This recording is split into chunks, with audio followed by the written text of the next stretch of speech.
GameSpot's live coverage of E3 2010 continues. Right now, as I mentioned just a few seconds ago, it's time to look at Little Big Planet 2. Media Molecule's Alex Evans is here. Welcome to the show. Thank you very much. Happy to have you here. Pleasure. Great to see you again, too. I haven't seen you since the original game came out. Right, so I mean, I missed E3 last year, so this is crazy. Everything going on, yeah. All I remember was like you guys just collecting awards, left and right, DICE awards, Game Critic awards, all this crazy thing.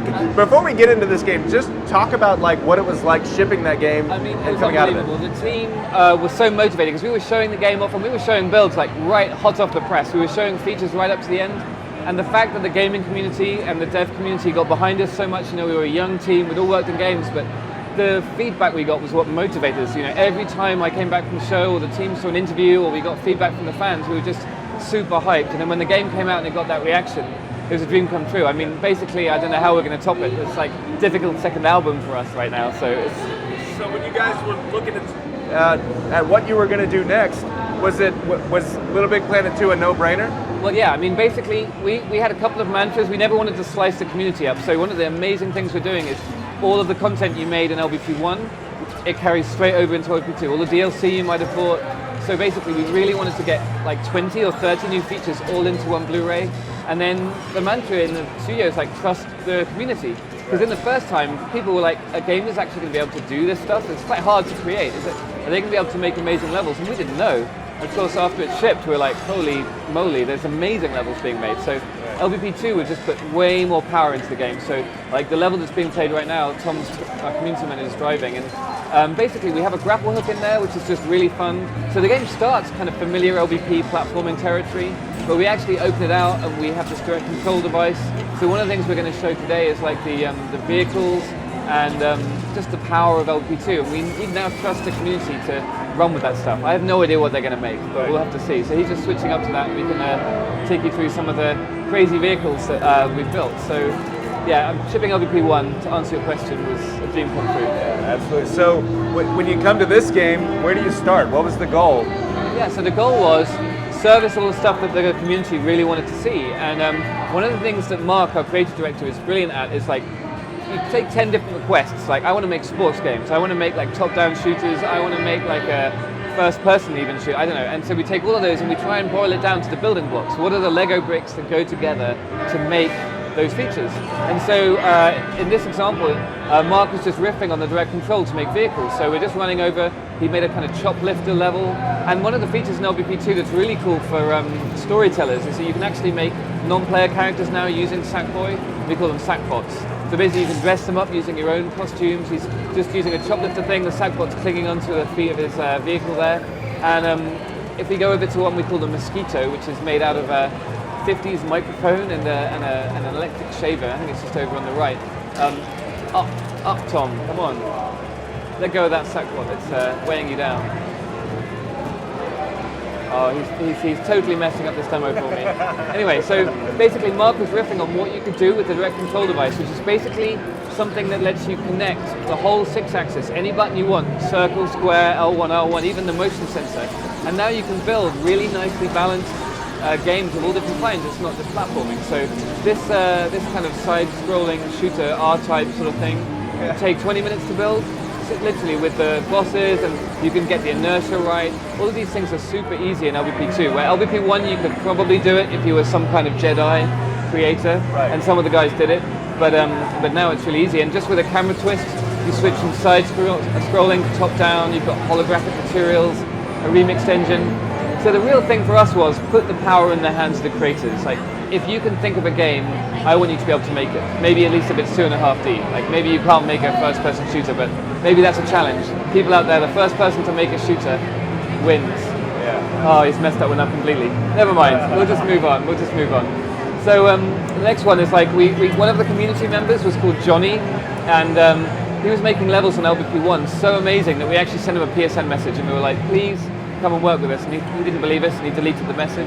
It's a nice way to get a job. Yeah, absolutely. And so he came in, brought his PS3 with him, and this is one of the levels he's been making on LBP2. It's just a work in progress, so he's probably really embarrassed right now if he sees us on the stream. He's like, don't show my work in progress level. He'd love it, I bet. So he's built like a homage to Rez inside Little Big Planet. But what's crazy is he built this using the new electronics features. And he's basically built a 3D engine inside Little Big Planet, because what you're looking at there is actually a flat screen, and the cursor and all the AI and all the logic has been built just using Poppet. So if you've used LVP1, you know that this is crazy. Now, you might be thinking, right, viewers out there think, well, I could never do that, that's just too insane. It doesn't matter. I'm not very good at creating Little Big Planet. I just consume the fruits of Johnny's labors, you know, like Christoph and all the other guys at work and the creators out there on Little Big Planet. I just get to play their levels, and that's what's great. There'll be 2 million levels on the day of launch, and then when people start doing this kind of thing, it's going to be crazy. So all these assets he created himself? Yeah, in fact, if Tom just pushes start and then goes into create mode, you can just see how that's built. So it's completely insane. That looked 3D, right? But if you scroll to the side, you'll see, and like tilt the camera. If you tilt the camera, Tom, with the right stick. Yeah, there you go. You can see it's completely flat. Wow. And then when you actually jump into the game and unpause it, you can see all of these like circuits, and if you open them out, you can see kind of he's used the electronics to build all kinds of different logic and whatever. So if you unpause the level. So how long did it take him to create this? I have no idea. I mean, this is actually going into one of the boss fights, and so you can actually see that all of the craziness right on the screen right there is what you see in create mode, and all those chips that are hanging off are creating the effect. He's built a 3D engine entirely inside Little Big Planet. It's completely crazy. And so all of these different mode types, all these different game types will be part of a single player experience? Yeah, so basically the game you get, if you're interested in creating and maybe you're not online yet, you haven't signed up for PSN, that's cool. You get 50 levels to play through. They include cutscenes now, storytelling, there's like different characters. But what's cool is they start in platforming, but by the end of it, you're doing sports games, you're doing bumper cars. There's a great level that you might have seen at the Sony press conference. Actually, do you want to boot that up, Tom? He's in the zone now, he's just playing. Crashy Bashy, that's just a really simple mini game. So yeah, I mean, there's just tons and tons of features, and we know that when we push this out to the community, they're just going to run wild with it. But the story is the inspiration. So we're going to look at one more thing? One more thing, and then, we can do some questions right now if you want, or whatever you like. Let's load it up. Just an example of like a sports style game almost. It's like a sumo wrestling game. And actually, I've just realised it's a 2-player game and Tom's on his own, which is why he was not wanting to show it. But I suck. Do you guys have an extra PS3 controller? I don't know. So basically, you won't be able to see this, but if you were playing multiplayer, you'd have all the different players that come in there, and it's showcasing a new competitive mode, where you actually get each player is meant to be bumping each other out. I can't believe I made him do this. I completely forgot that there wasn't another player for him to play with. But basically, it's a sumo game that's competitive. And in Little Big Planet 1's known for co-op, so in the story mode we have co-op levels, but as the game progresses we start introducing competitive modes. I think we better quit that level, haven't we? It's the worst idea ever. I think we can have you back tomorrow and talk about this game for an hour. For an hour, easily. So, Alex, Little Big Planet 2, there's so much going on in this game, so the question everybody wants to know is when are we going to be playing this game? This year. This year? This year. I need to get back to the office and get coding, because we're going alpha in 10 days, and out this year. Ambition is the name of the game with Little Big Planet 2. Alex Evans, thank you so much for being here. It's a pleasure. GameSpot's live coverage of E3 2010 continues.